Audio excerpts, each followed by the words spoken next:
Bonjour les amis, nous sommes dans la joie d'être en carême. Pourquoi la joie d'être en carême? Parce que c'est un temps qui nous est donné pour qu'on puisse se convertir. Et c'est merveilleux de travailler à notre conversion.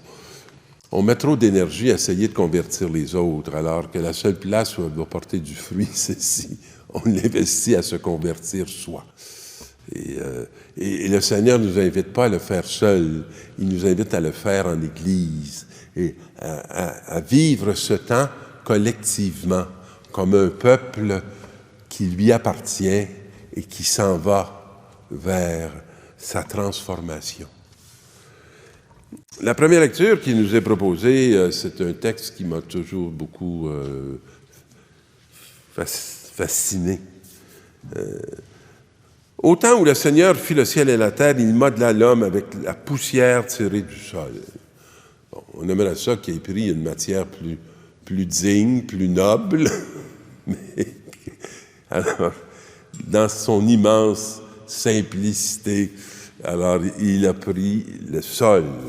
Et c'est vrai que sur le sol, sur la terre, il y a beaucoup de choses qu'on va expérimenter.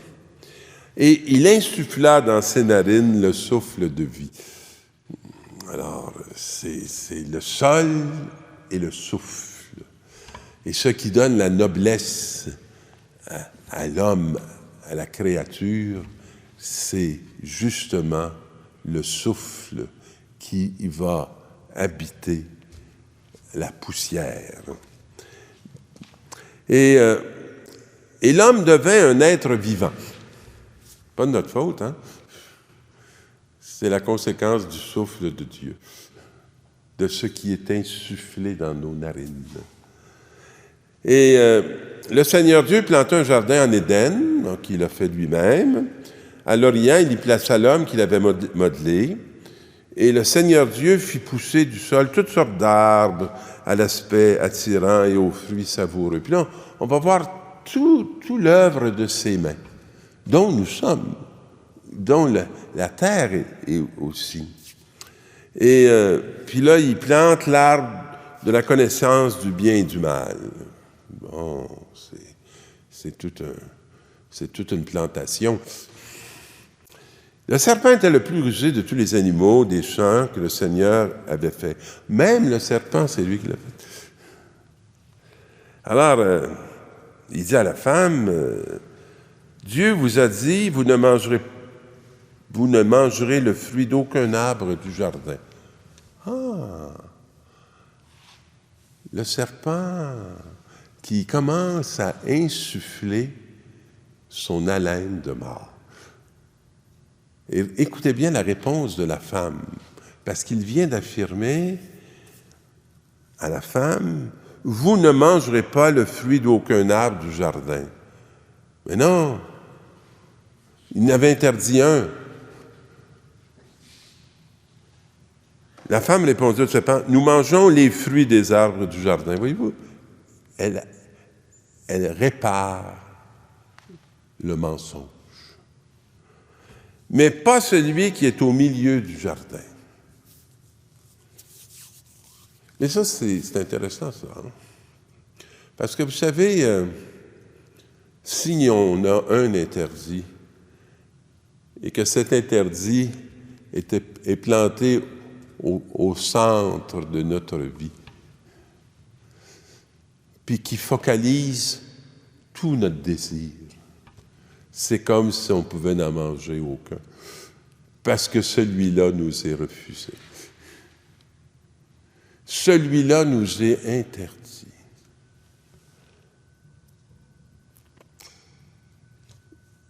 Vous n'en mangerez pas, vous n'y toucherez pas, sinon vous mourrez. Le serpent dit à la femme, pas du tout, pas du tout. Hein? La femme, ce qui va vous arriver, c'est Dieu sait que le jour où vous allez en manger, vos yeux vont s'ouvrir et vous serez comme des dieux, connaissant le bien et le mal. Vous n'aurez même plus besoin de sa parole. Vous n'aurez plus besoin de sa présence. Vous n'aurez plus besoin de lui. Vous allez pouvoir vous assumer comme des êtres entiers, ne dépendant que de vous-même. La femme s'est aperçue que le fruit était attrayant et qu'il devait être savoureux. Le séducteur qui mène sur une fausse piste. Alors, et qu'il avait un aspect agréable et qu'il était désirable et qu'il donnait en plus l'intelligence. Elle prit de ce fruit et en mangea. Elle en donna aussi à son mari et il en mangea. Alors leurs yeux à tous deux se sont ouverts, puis ils ont vu leur nudité. Ils sont devenus des tout nus. Alors qu'avant, ils ne se percevaient pas comme des tout nus. Et ils étaient heureux de rencontrer leur Dieu. Mais là, le malin vient d'insuffler une haleine de mort. Ils vont aller se cacher. Mais on pourrait dire, c'est dramatique. On ne pourra jamais en sortir. Dans la deuxième lecture, on nous dit, là où le péché s'était multiplié, la grâce a surabondé. Alors, frères, par un seul homme, Adam, le péché est entré dans le monde et par le péché est venue la mort. Et ainsi, la mort est passée en tous les hommes du fait que tous ont péché. Et là, il faut le suivre, ce langage de Paul, parce qu'il n'est pas en train de faire l'exaltation du péché, là. Il est en train de nous révéler quelque chose de notre condition de pécheur. Mais ce n'est pas Dieu qui nous a fait pécheurs. Oui, il nous avait insufflé une haleine de vie. On s'est laissé séduire et tromper par celui qui nous a proposé une haleine de mort. On est tombé dans le péché. Pensez-vous que Dieu a arrêté de nous aimer? Ben non. Alors, on a dit que le péché ne pouvait pas être sanctionné quand il n'y a pas de loi. Mais pourtant, depuis Adam jusqu'à Moïse, la mort a régné même sur ceux qui n'avaient pas péché par désobéissance à la manière d'Adam. Puis, dans le fond, Paul, là, si vous suivez sa théologie, va vous dire, la loi ne peut pas vous sauver. Ce n'est pas la loi qui va pouvoir vous libérer du péché. Alors, il va dire, or, Adam préfigurait celui qui devait venir, mais le don gratuit de Dieu et la faute n'ont pas la même mesure. Alors, qu'est-ce qu'il est en train de nous dire? C'est que ce que la loi ne peut pas faire, Jésus-Christ va le faire. Et ce qu'il nous propose, ce n'est pas des règles, mais ce qu'il nous propose, c'est son Fils Jésus. Puis qui va prendre tous nos péchés, là. Puis qui va les crucifier sur la croix pour que les péchés meurent par sa force à lui. Et que nous, qui avions mérité la mort par nos choix, par la gratuité de l'amour en Jésus-Christ, il nous fait le don de la vie éternelle et la rémission. Il nous remet nos péchés. Il ne les retient pas contre nous parce que son Fils les a crucifiés. Puis il a vu sur la croix son Fils mort pour nous. Fait qu'il nous a reconnus dans sa grâce. Et il nous a donné cette rédemption par un amour, non pas de règles, mais par un amour de chair et de sang. Et l'Évangile nous mène. Jésus, après son baptême, fut conduit au désert par l'Esprit pour être tenté par le démon. Moi, j'ai toujours trouvé ça passionnant que tout de suite après son baptême, l'Esprit le mène au désert pour qu'il soit tenté. Je ne sais pas ce qui s'est passé depuis votre baptême. Je ne sais pas où l'Esprit vous a conduit. Je ne sais pas à quoi ressemble votre désert. Mais il semble que dans l'expérience humaine, on a à vivre l'expérience d'être tenté par le démon. Parce que si on veut devenir capable de choix, on doit se retrouver en face de propositions. Et notre cœur va adhérer à quelle proposition? Et il semble que pour adhérer à la proposition de Dieu, il faut qu'on soit en mesure de s'affirmer dans le renoncement au démon. Alors, si tu es le Fils de Dieu, ordonne que ces pierres deviennent des pains.